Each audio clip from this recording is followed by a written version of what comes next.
Narrator: Am I the asshole for insulting my sister's conception? Speaker 1. I, female 19, was adopted when I was less than a year old. My parents have 3 biological kids, fake names, Jen, 26, Mike, 20, and Tammy, 24. Jen and Mike have always treated me like a regular sibling and we get along really well. Tammy, though, has always been kind of distant. I've never really understood why. We've all been raised the same and treated equally.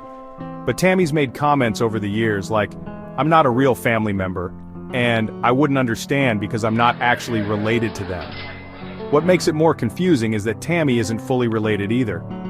My parents were on a break after Jen was born and my mom had a fling with a random guy. She got pregnant with Tammy and the guy left. He later got into drugs and wasn't really around. My dad adopted Tammy when she was 3 and has always treated her like his own. She calls him Dad, and he's never treated her differently than the rest of us. So for her to be the one who acts like I'm not part of the family has always stung. Anyway, recently we were at a baby shower for my cousin. Pretty much the whole family was there. I was sitting at a table with Mike, Jen, and my boyfriend Simon, 21. Tammy came over pretty drunk. She tends to go overboard at family events. She looked at me and said I shouldn't have even been invited since it was a family-only event and said I was bold for bringing my boyfriend. Jen brought hers too, by the way. Then she turned to Simon and asked why he was with someone like me anyway, and said he could find a girl that had a real family. Everyone just kind of froze. Simon spoke up first and said he loved me and asked what her problem was. Jen also asked her what was going on. I was so thrown off and honestly just done at that point. This is where I might be the asshole. Funny coming from you when you were an accident mom had with a druggy fling. Are you projecting? I mean, you're halfway in the same boat I am.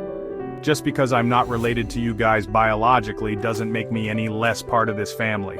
At least I was intentionally added to this family. Then I added that she should stop talking about my boyfriend when the last time she was in a relationship was middle school. She ran off crying and screamed, "I hate you!" The room went silent, and then slowly everyone went back to normal. Jen told me not to let it get to me, and that I was just as much family as anyone. Later my parents talked to me. They said they didn't agree with Tammy at all, but my mom told me I probably didn't need to bring up her dad. I just said, well, my adoption is a sensitive subject for me too. Now it's been a few days. Tammy hasn't spoken to me, Jen, or Mike. I do feel bad about what I said, not because I don't think I had a right to stand up for myself, but because I know I hit a nerve and it wasn't my kindest moment. I think I might invite her to lunch soon to try to talk things out. I don't want a bad relationship with her forever. Am I the asshole?